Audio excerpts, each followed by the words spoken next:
Alamin ang mga sikreto para mapalago ang negosyo. Tips para may taguyod ang dream negosyo mo. Walang makakapagsabi kung magiging successful ang isang negosyo kahit gaano pa kaganda o ka-trending ang business idea ng isang entrepreneur. Hindi rin ang capital o dami ng produkto or services ang nag-i-ensure na magiging malago ang iyong negosyo.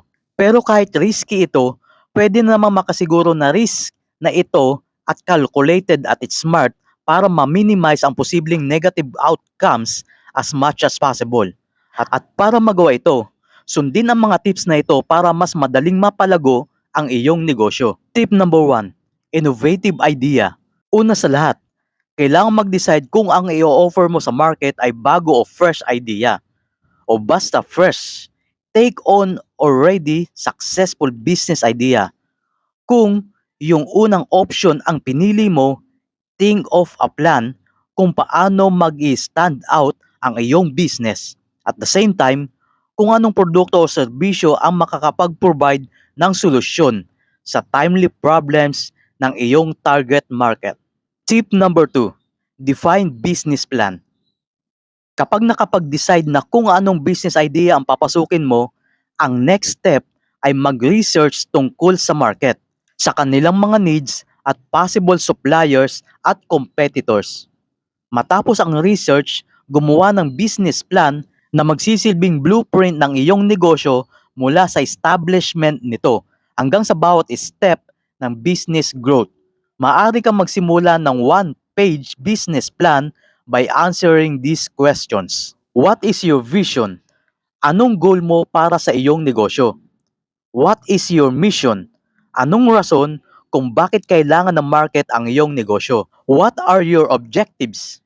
Anong step ang kailangan mong i-take para makamit ang iyong mission at vision? What is your simple action plan? Bullet out the simpler steps you need take para makamit ang short-term at long-term objectives. Tip number 3, financial plan. Kahit hindi man malaki ang negosyo na gusto mong simulan, kailangan mo pa rin ng capital para sa equipment, tools, at suppliers. Para simulan to, importanteng ilista ang posibleng expenses na kinakailangan.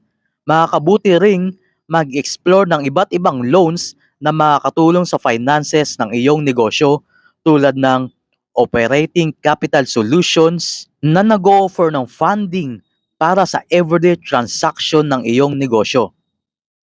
Tip number 4, online presence. Malaki ang matitipid mo sa marketing finances by going digital.